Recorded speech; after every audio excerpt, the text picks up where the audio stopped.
Bebop.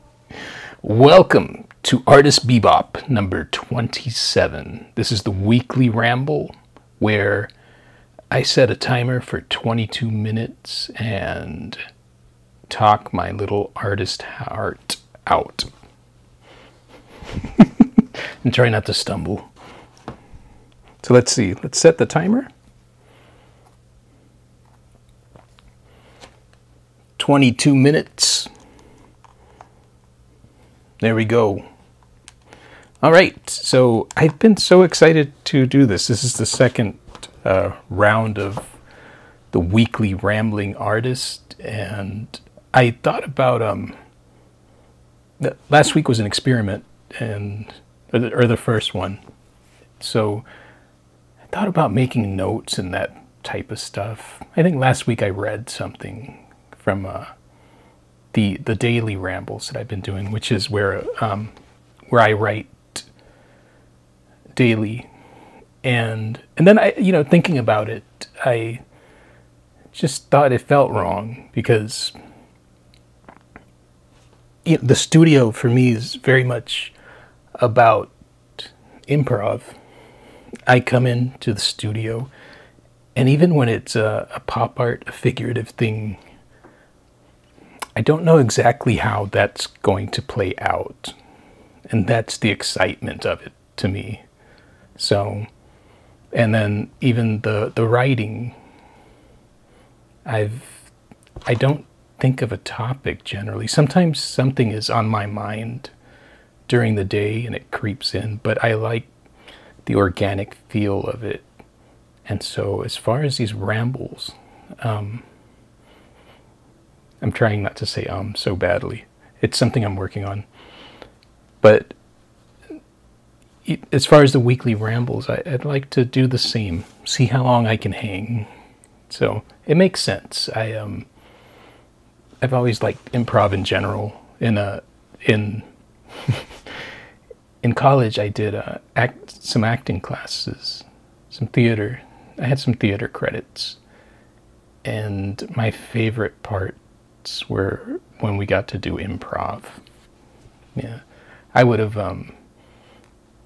liked to have pursued that, but my parents were really against that in a very passionate way. So it didn't happen, but that's okay. It panned out. I still get to be theatrical. A lot of what I do is theater, with photography especially.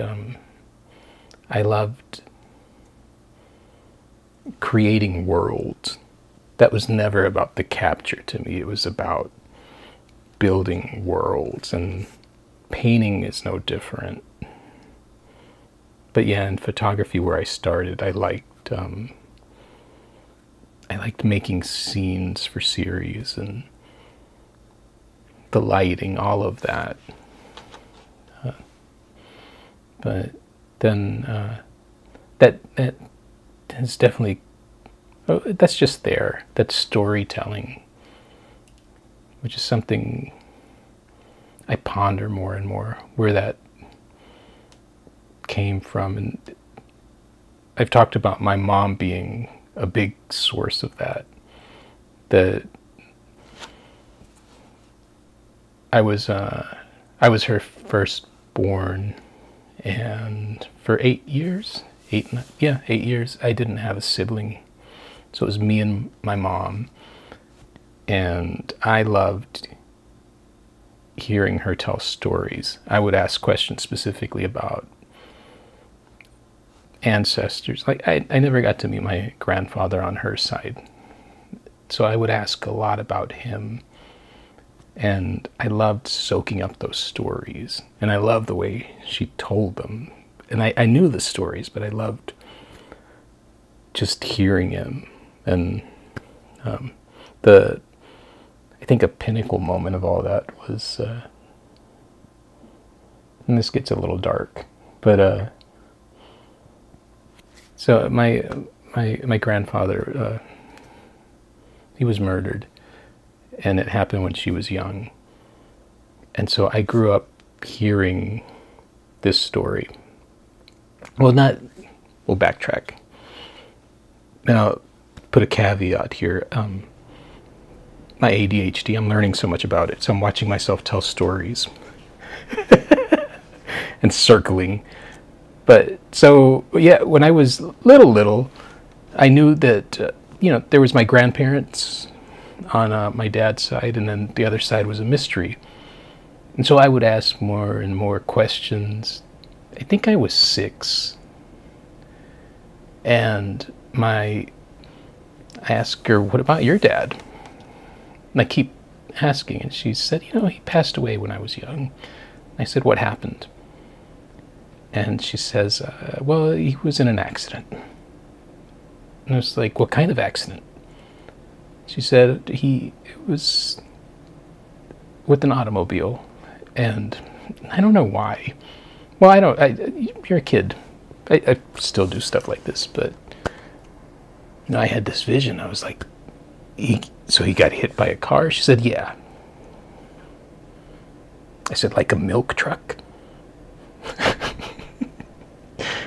She just, I don't know if she answered that, but that's the story I walked away with. And when I was transitioning from photography to paint, that was one of the first paintings I did, was the milk truck I thought killed my grandfather, because that's not how he died.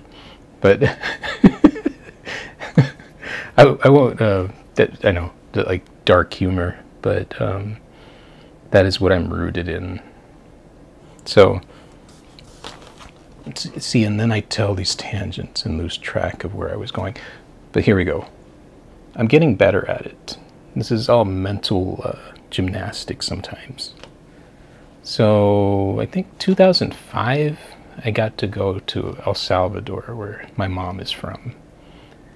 And so I grew up listening to these stories, and it was cool because, I could see the place where these stories came from, and it fit. And that's such a cool experience. I don't know if any of you can relate to that, but like you build these mythologies, and this one, like, obviously extremely personal. And so I'd heard the story of my grandfather, and I won't go into detail, but it happened on the street in front of a friend's doctor's office. His friend was a doctor, and so I had this story in my head, and we get to the place,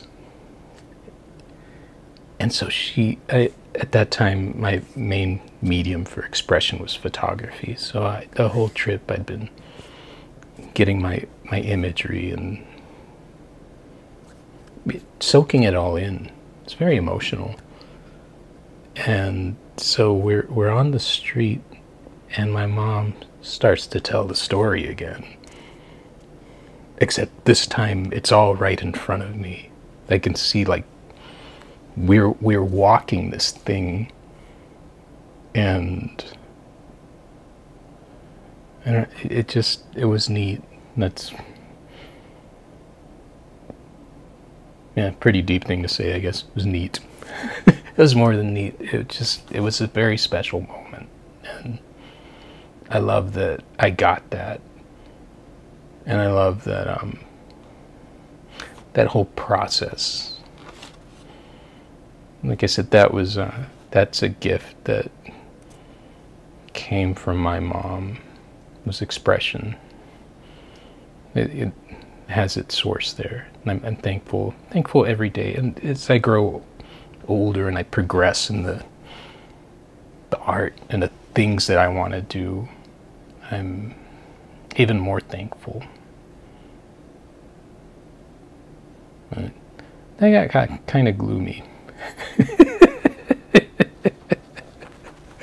Oh, redirect.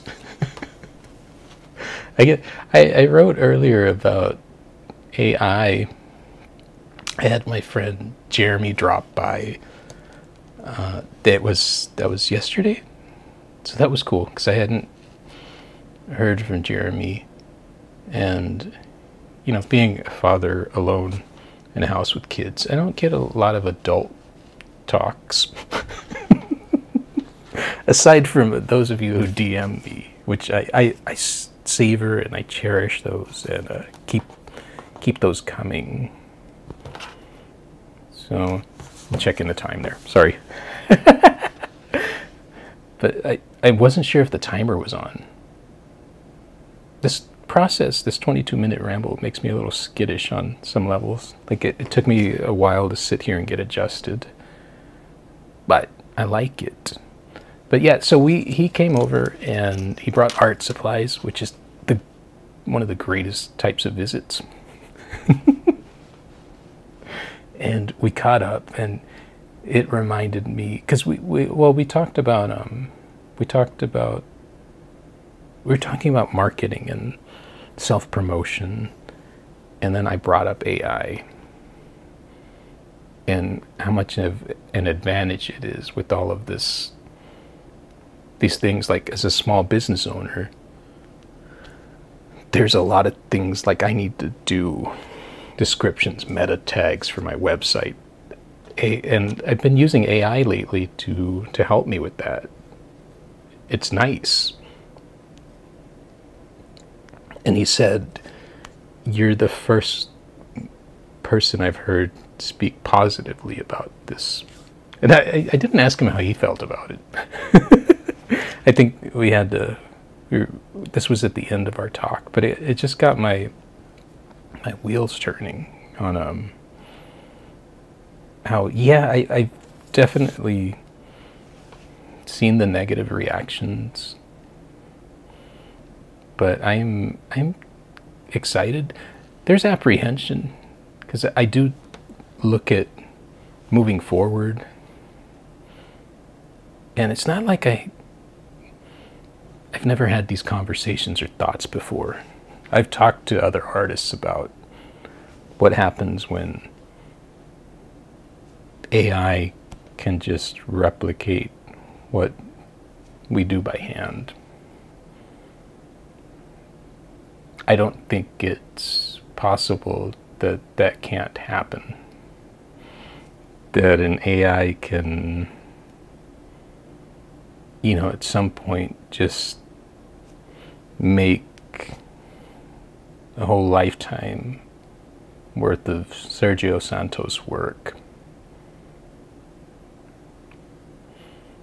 So the question then becomes, what do you do?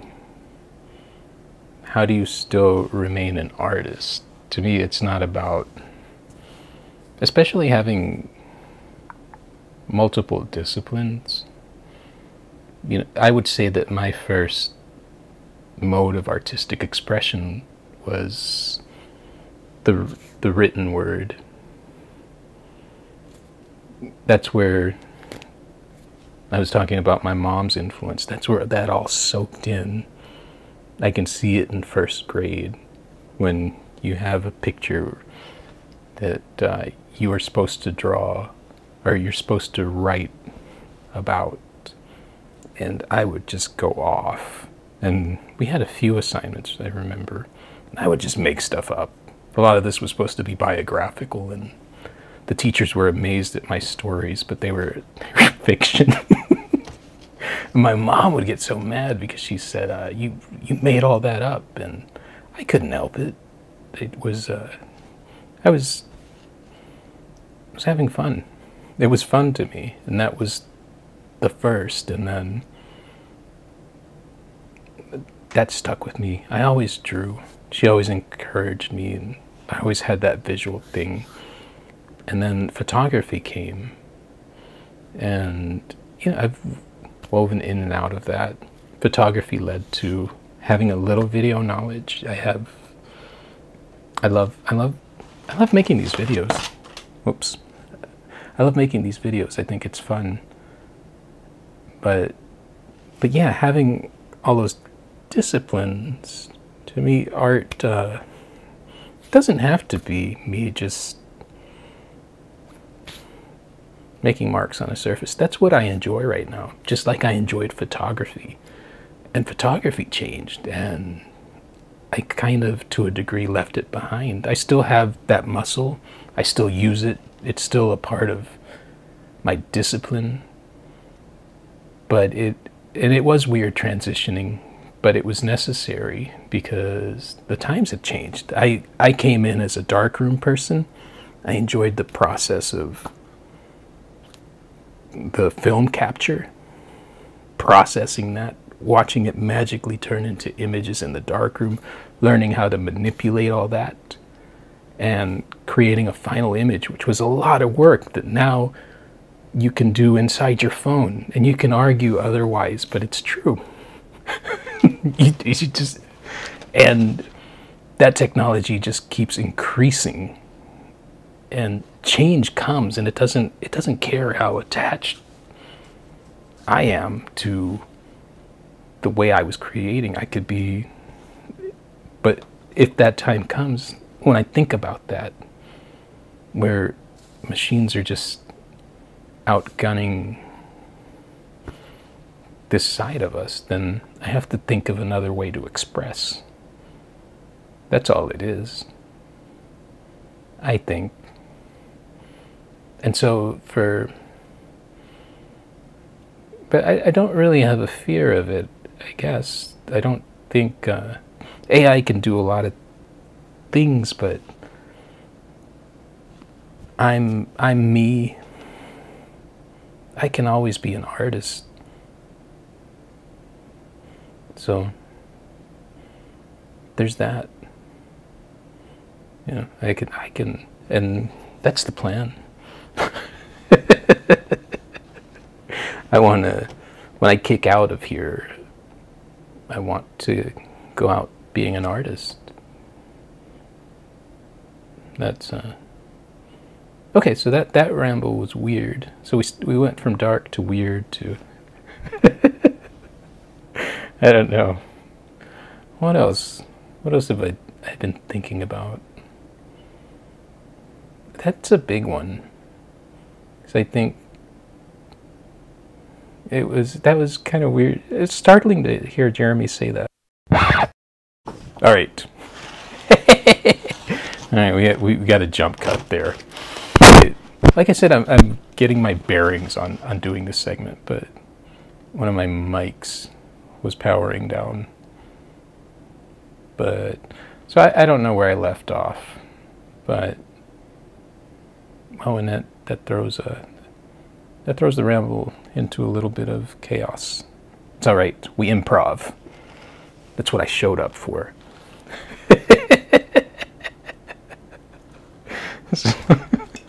I'll redirect.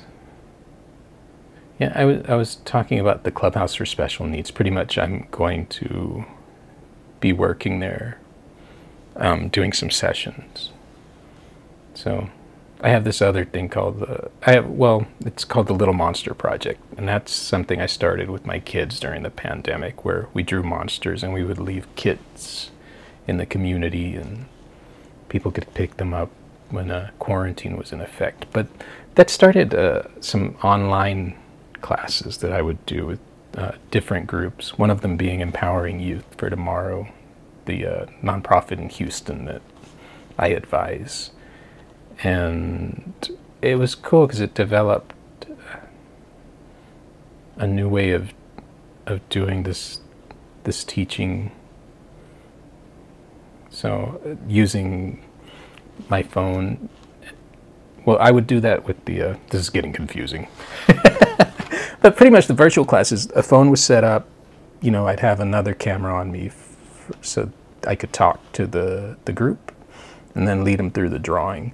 But I thought, like, I could take that, bring it to the Clubhouse event, and what's it called? I don't know, like Aircast, where you make it show up on the television. But I thought I could do that with the phone, just like I do with the virtual sessions, and then we'll have a TV and they can follow along that way. I'll still walk around and stuff, but it's neat how pieces come together sometimes. So I'm very excited about that. I'm very sad I messed up the timing. But you know what? I remember that I kind of ramble on the outro. So there you go. So if you came, you know, I know you're thirsting for more rambles, but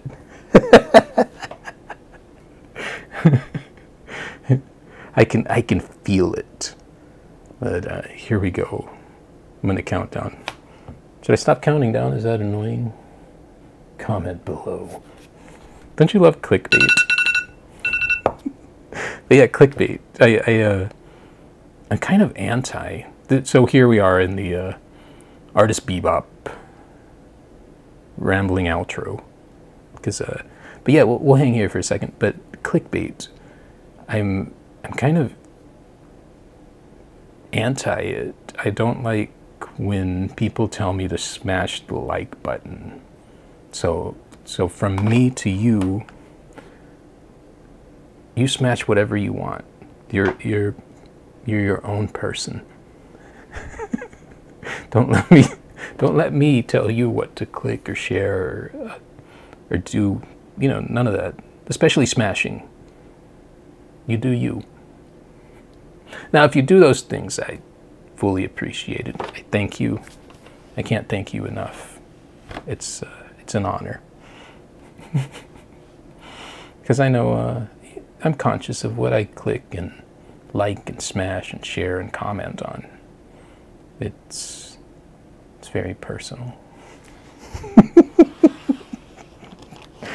All right, so that was a clunky second round, I think, because of the audio trouble, but I'm okay. I'm happy to be here. I'm happy to ramble. And like I said, the podcast, I still am open to guests. I think I have a guest in mind that I'm going to ask, but if you're listening and you want to come on, or you have been on and want to do a round 2, let's do it. Other than that, take it easy. I'll see you next time. You can catch me daily. But as far as rambling, I will see you next time. Welcome to my world, El Santos world. Bebop.